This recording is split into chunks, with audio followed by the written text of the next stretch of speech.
Con ustedes, el programa de televisión internacional Viva Mejor. Un espacio que en estos días de ansiedad y dolor nos da alivio y fuerza para disfrutar de un buen estilo de vida. Además, le ayuda a evitar el envejecimiento rápido y la muerte prematura. Y ahora con ustedes, el conductor de este programa. Es una alegría estar con ustedes esta noche. Vamos a orar. Amado Padre que estás en los cielos, vamos a abrir tu palabra. Ya hemos cantado, hemos oído cantar, hemos orado, hemos alabado tu nombre. Ahora estamos dispuestos a recibir tu palabra en nuestro corazón. Por favor, Señor, que el ser humano desaparezca, que la persona de Cristo sea levantada y que corazones sean llevados al pie de la cruz. Háblanos, Señor, a través de tu palabra esta noche en el nombre de Jesucristo. Amén. Mis hermanos queridos, el otro día alguien me preguntó, ¿de dónde viene el poder en la predicación? Y esa pregunta la responde la Biblia.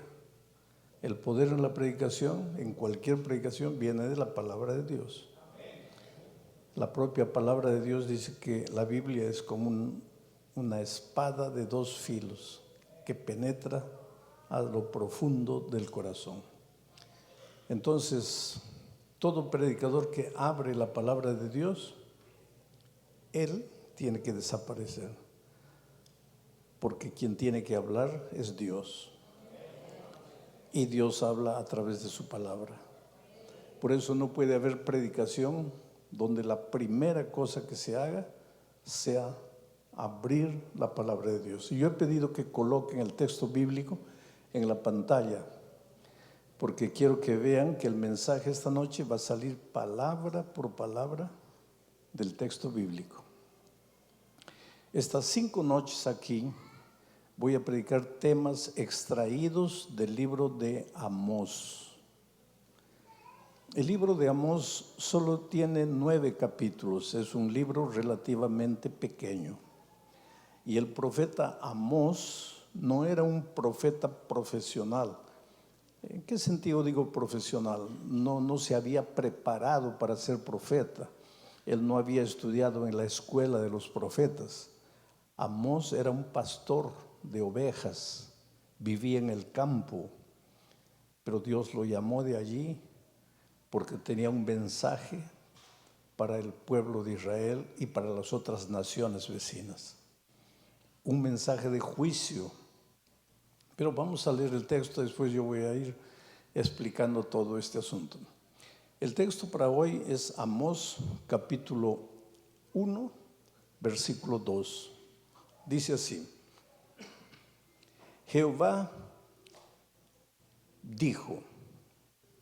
No, han copiado mal el texto, porque el texto dice solo dijo, no dice Jehová dijo. Dijo. ¿Quién dijo? Amós.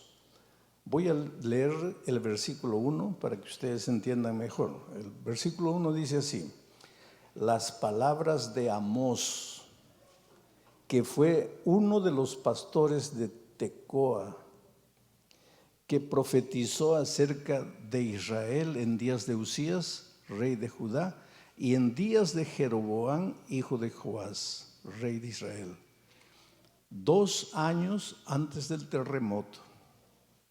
Dijo, no dice Jehová dijo, dice dijo. ¿Quién dijo? Amós. Él está escribiendo. ¿Y qué es lo que Amós dijo?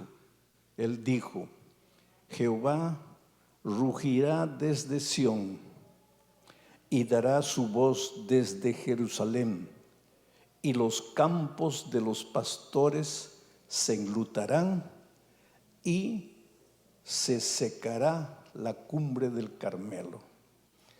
Ahora, ¿qué mensaje hay en este texto? ¿Qué es lo que Dios te quiere decir a través de este texto?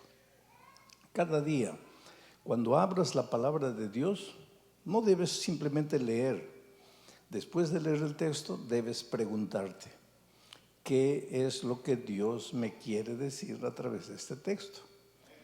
Trata de aplicar el mensaje del texto a tu vida, a tu experiencia, a lo que estás viviendo ese día. Por ejemplo, si ese día tienes que pagar el alquiler y no tienes el dinero, cuando leas el texto bíblico, pregúntate cómo este texto me ayuda a mí que tengo que pagar la renta y no tengo el dinero. Quiere decir, tienes que aplicar la Biblia a tu vida, porque Dios no escribió la Biblia a través de los santos hombres simplemente por escribir así, no. Por eso yo le llamo a la Biblia la carta de amor que Dios te escribió.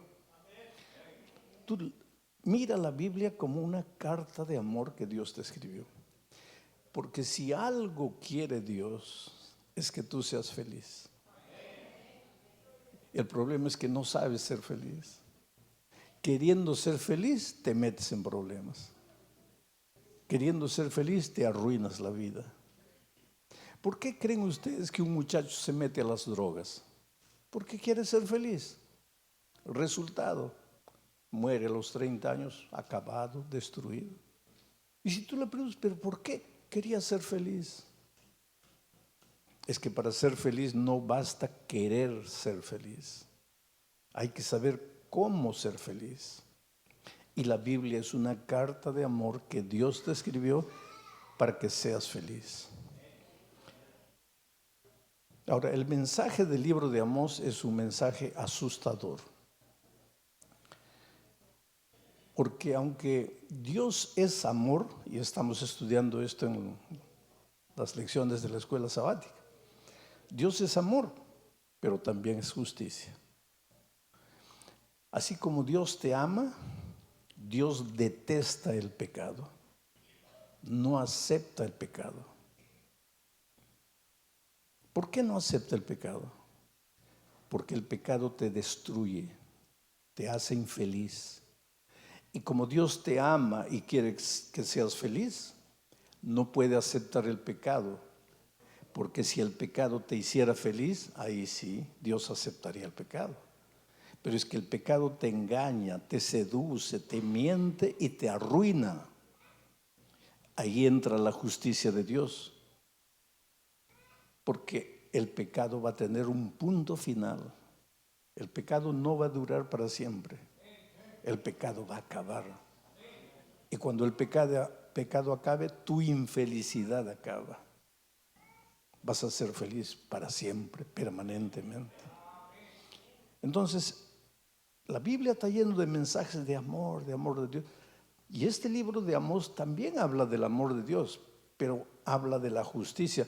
Porque en este libro Dios presenta el juicio que ya viene para las naciones, incluyendo al pueblo de Israel. Porque cuando el juicio de Dios llegue a este mundo, en ese juicio van a estar incluidos los miembros de la iglesia de Dios también. Tú no creas que porque has entregado tu vida a Jesús y porque Dios te ama mucho, tú vas a ser excluido del juicio, no. El juicio de Dios viene para ti, para mí, para todo ser humano, para el que cree en Jesús y para el que no cree también. Ahora, esto no es para que te asustes. No quiero que salgas, ay, qué miedo, ya viene el juicio. No, ese no es el propósito.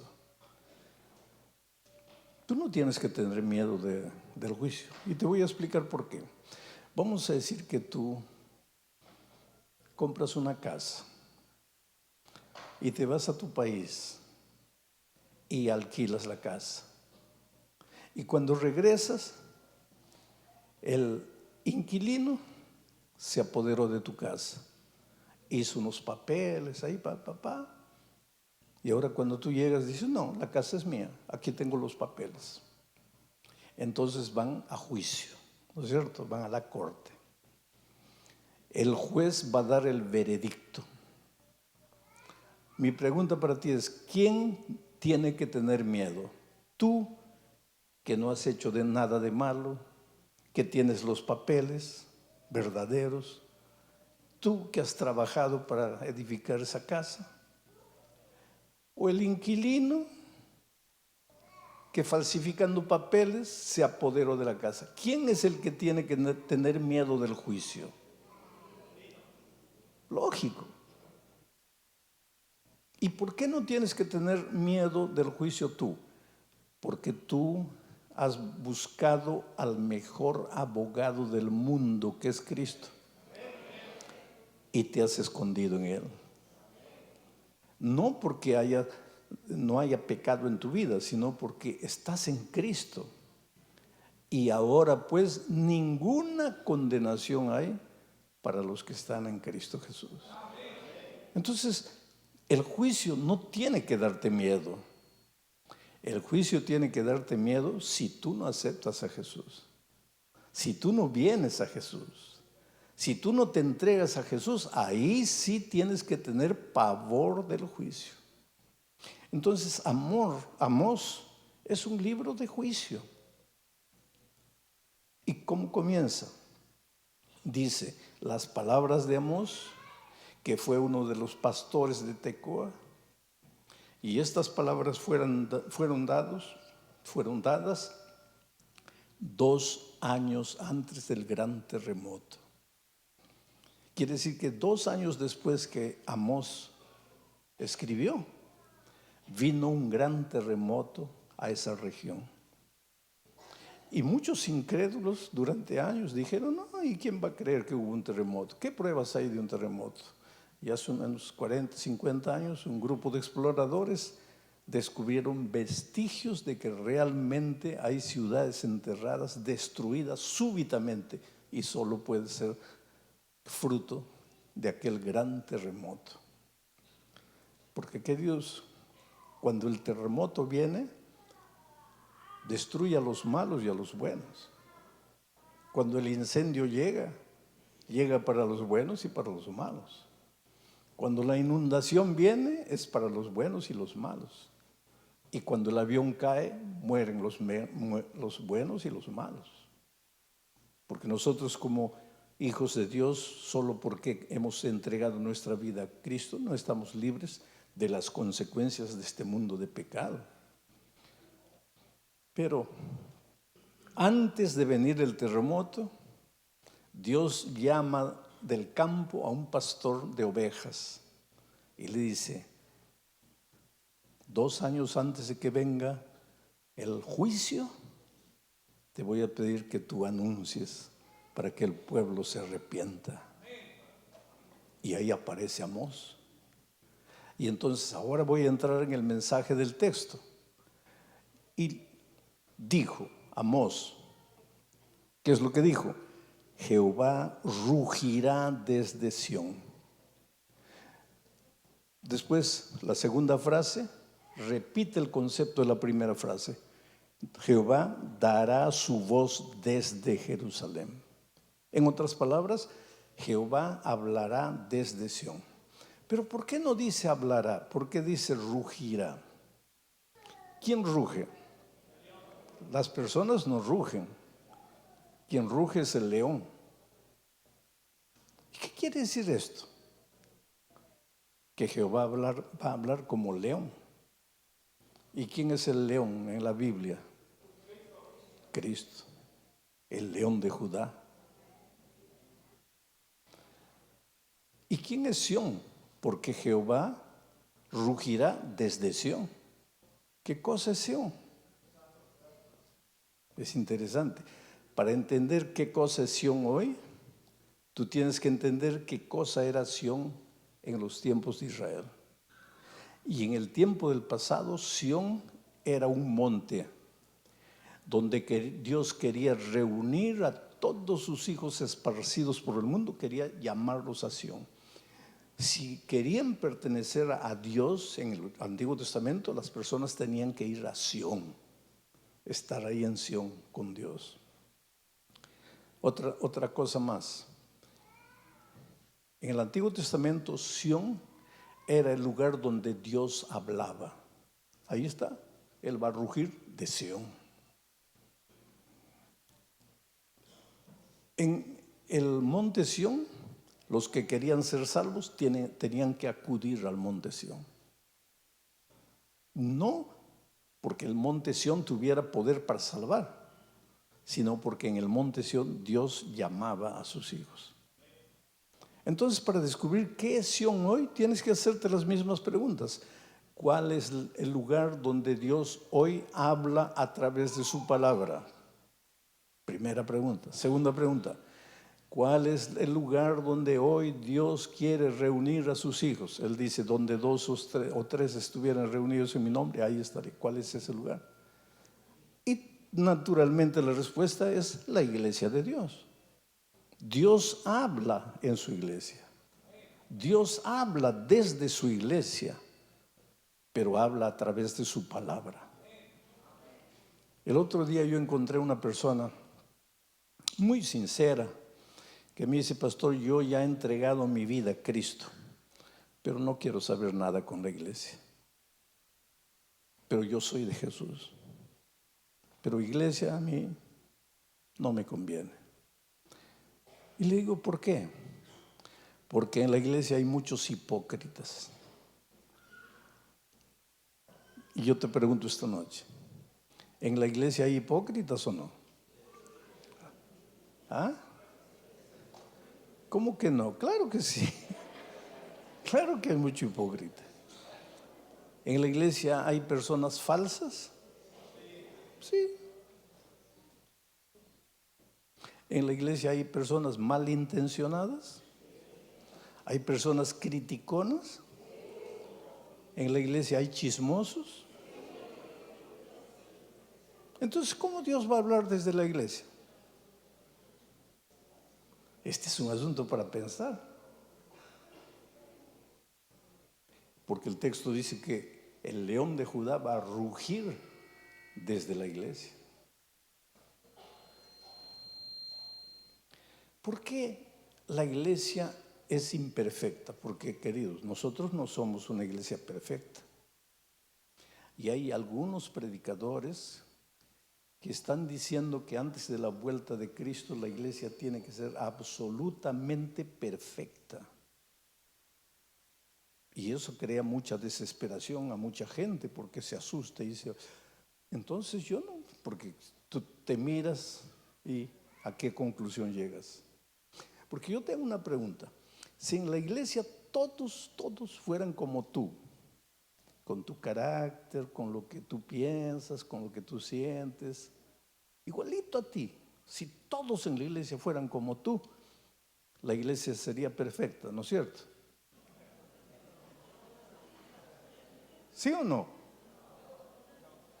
Entonces, ¿sabes por qué esta iglesia no es perfecta? Porque yo estoy en esta iglesia. Y como yo todavía no soy perfecto.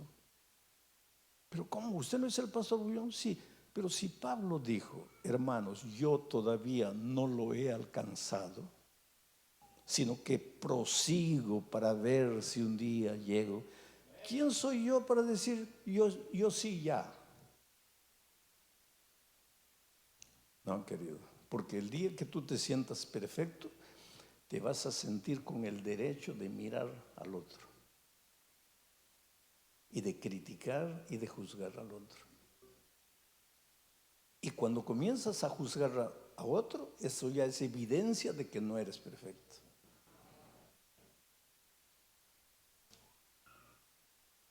Y la sierva del Señor dice, débil o defectuosa como la iglesia pueda ser, es la niña de los ojos de Dios. No te atrevas a tocarla. Entonces, eso de decir, yo amo a Jesús, yo ya le he entregado mi vida a Jesús, Jesús es todo para mí, pero no quiero saber nada con la iglesia, no tiene sentido. Porque en la Biblia tú encuentras que Jesús es la cabeza y la iglesia ¿qué es? El cuerpo de Cristo. Ahora, ¿cómo sería si yo voy donde este hermano y le digo, mira, le doy un beso en la frente, la cabeza, porque la cabeza me gusta, Cristo es todo para mí. Y le doy un puntapié en la canilla, porque tu cuerpo no. ¿Cómo es eso? O entonces que yo haga una cena y preparo y invito al hermano, ven a cenar a mi casa, te voy a preparar, pero no me traigas, disculpa la ilustración, pero no me traigas a la hipócrita de tu esposa. ¿Vendrías? ¿Qué hombre que se precie de hombre va a aceptar que hablen mal de su esposa? Y en la Biblia dice que Jesús es el esposo y que su iglesia es la esposa, pero su iglesia es débil y defectuosa, pero es la esposa de Jesús. Y si tú hablas mal de la esposa, el esposo no acepta. Es por eso que aunque somos imperfectos, aunque somos débiles, somos la niña de los ojos de Dios. Y cuando Dios quiere hablar, habla desde Sión, desde su iglesia, llena de hipócritas, de mentirosos, pero habla desde ahí. Y es por eso que los predicadores tenemos el deber de abrir la palabra y hacer que Dios hable, porque Dios no habla a través de los predicadores. Dios habla a través de su palabra. Nosotros los predicadores somos herramientas, como el martillo, como el alicate, como el formón. Herramientas al servicio de Dios para analizar la palabra de Dios. Algunos me preguntan, pastor, ¿de dónde saca los sermones? Es que paso mucho tiempo leyendo el texto, analizando el texto, reflexionando el texto. Y ahí el mensaje sale de la palabra. Dijo, Jehová rugirá desde Sión, Jehová. ¿Por qué usa el nombre Jehová? Porque tú sabes que Dios tiene varios nombres, ¿no? Elohim, Adonai, Jehová es uno de ellos. Pero el nombre Jehová expresa la omnipotencia, el poder, la soberanía de Dios. Y aquí Amós está usando el nombre de Dios que expresa su soberanía y lo compara como al león. El león que ruge. ¿Por qué no dice habla? Porque en el libro de Amós Dios no habla, Dios ruge. ¿Cuál es la diferencia? Hablar es lo que yo estoy haciendo. Rugir es hablar con una autoridad que no viene de él, ¿no? Una autoridad que nadie le prestó, desde él. Y eso solo Dios lo puede tener. Él ruge, habla. ¿Por qué? Porque viene el juicio.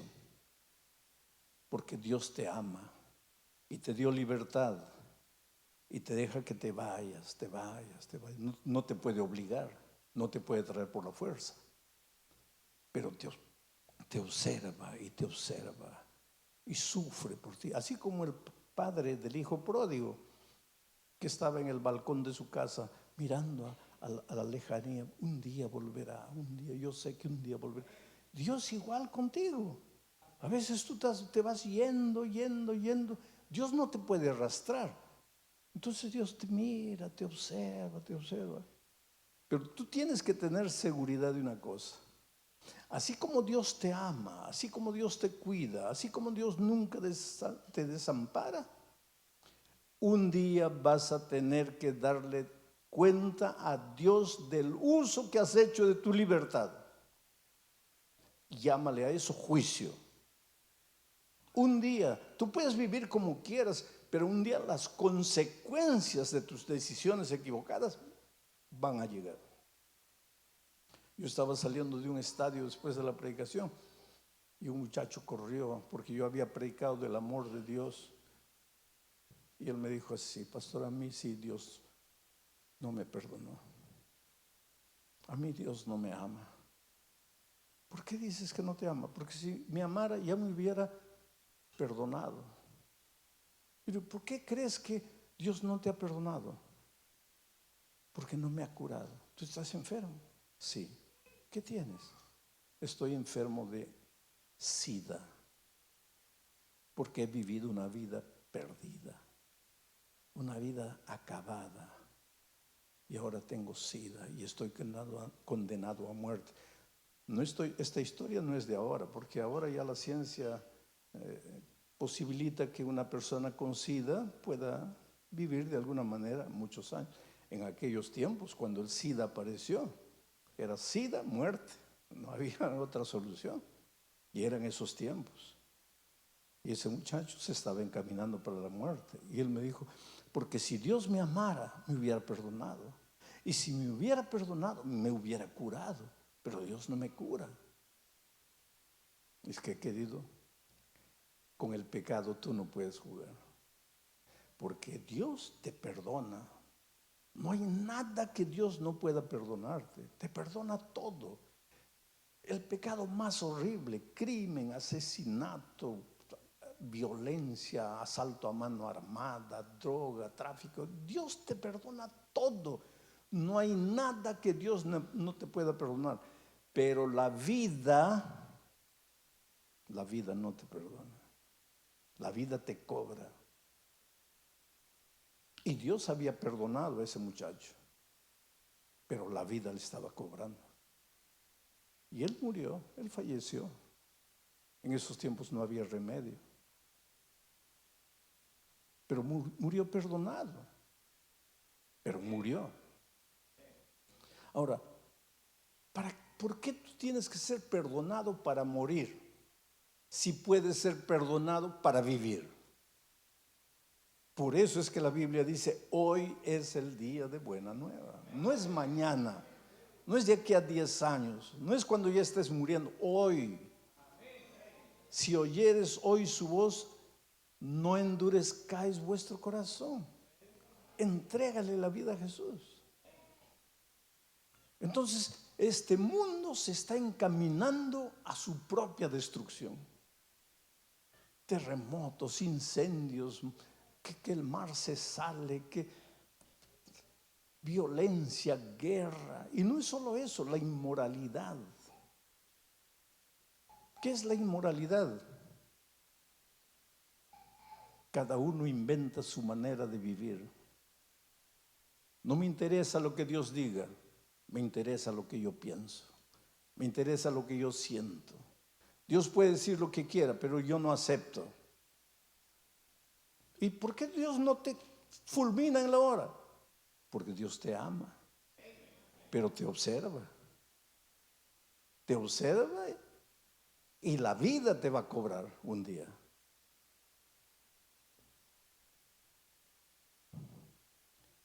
Jehová ruge desde Sión. Mira cómo Amós mira al mundo de sus días. Se secará, los campos de los pastores se enlutarán, porque el terremoto que vino en ese tiempo mató ovejas, mató ganado. Los campos de las ovejas se enlutarán. Y el monte Carmelo, porque el monte Carmelo era un monte lleno de pinos, de cedros, de cipreses, era un monte extraordinario, lleno de vegetación, y como consecuencia del terremoto se cortaron las fuentes de aguas y durante un tiempo casi se secó. El monte Carmelo es el lugar donde Elías y los 40 profetas de Baal, ¿te acuerdas de los profetas de Baal? Ese monte quedó seco, hoy día reverdeció de nuevo. Si tú un día tienes la oportunidad de ir, vas a ver el monte Carmelo verde, bonito, es hasta como un parque ecológico que cuidan, que conservan.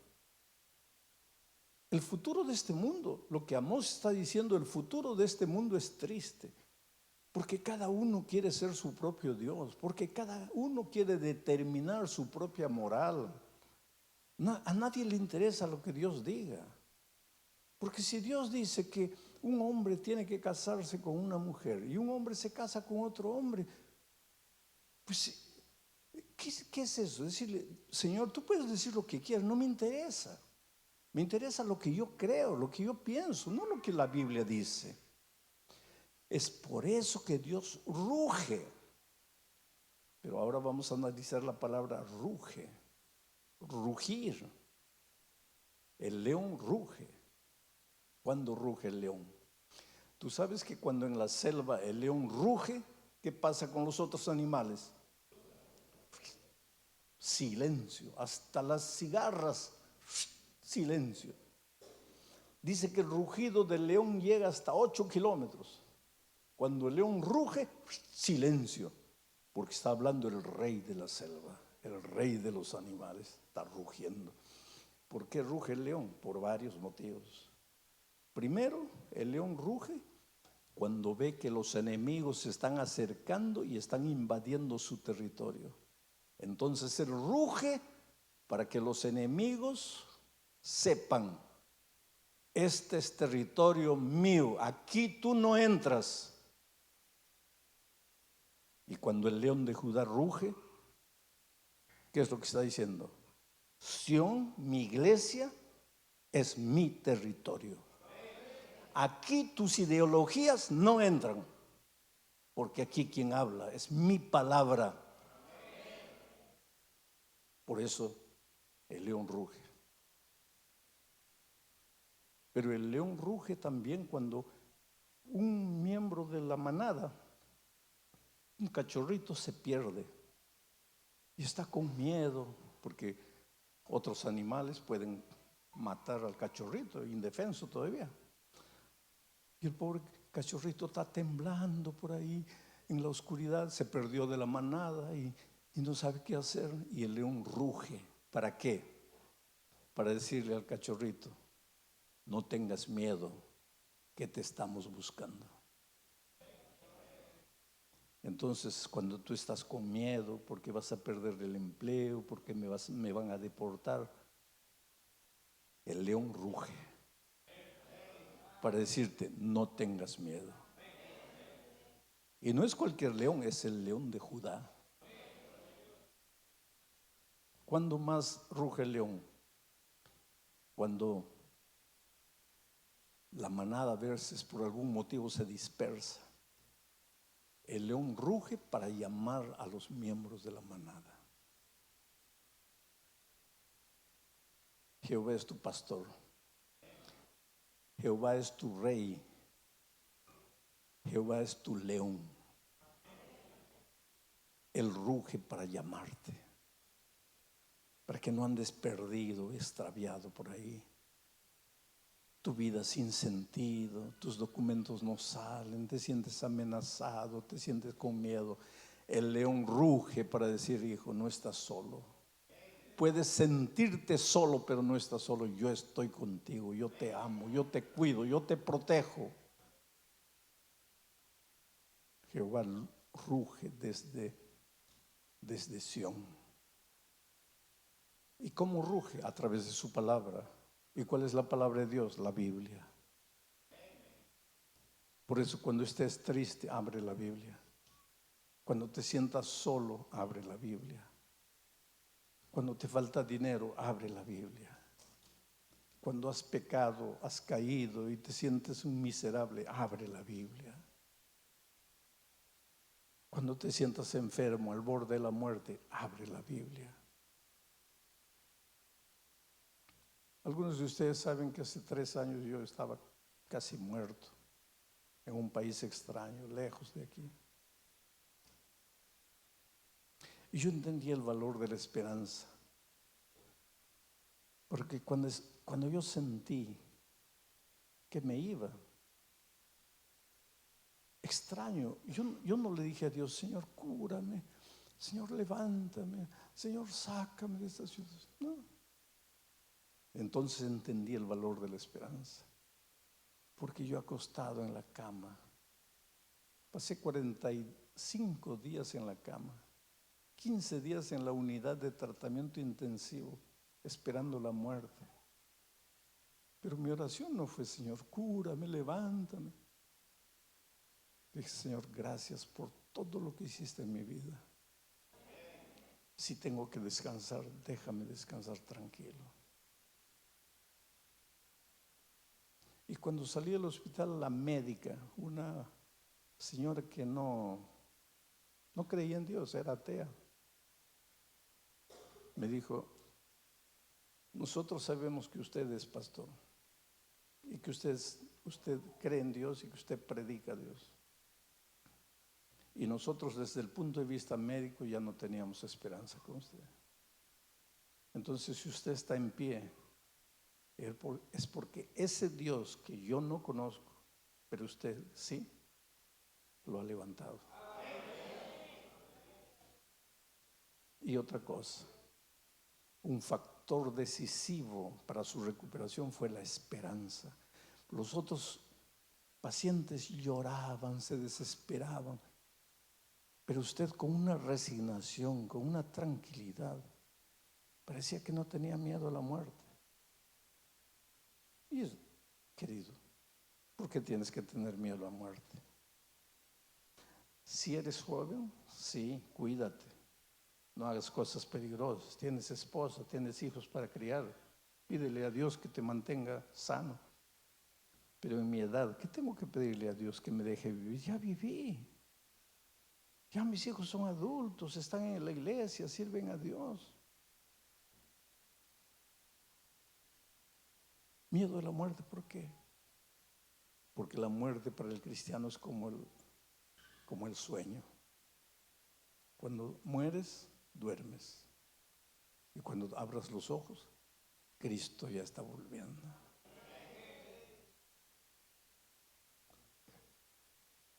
Tú no eres cualquier ser humano, porque si el león ruge y tú encuentras esperanza en el rugido del león, es porque tú también eres de la manada del león.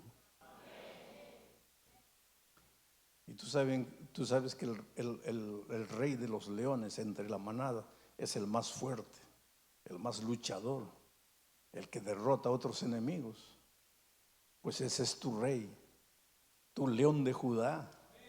Ese es tu salvador, ese es tu protector. Pero entonces, pastor, ¿por qué las cosas me van mal? Estás fuera de la manada. Y el león ruge, ¿para qué? Para llamarte, para que no estés perdido, para saber cuál es el camino. Ven a Jesús. Tú no has nacido para sufrir. Por favor.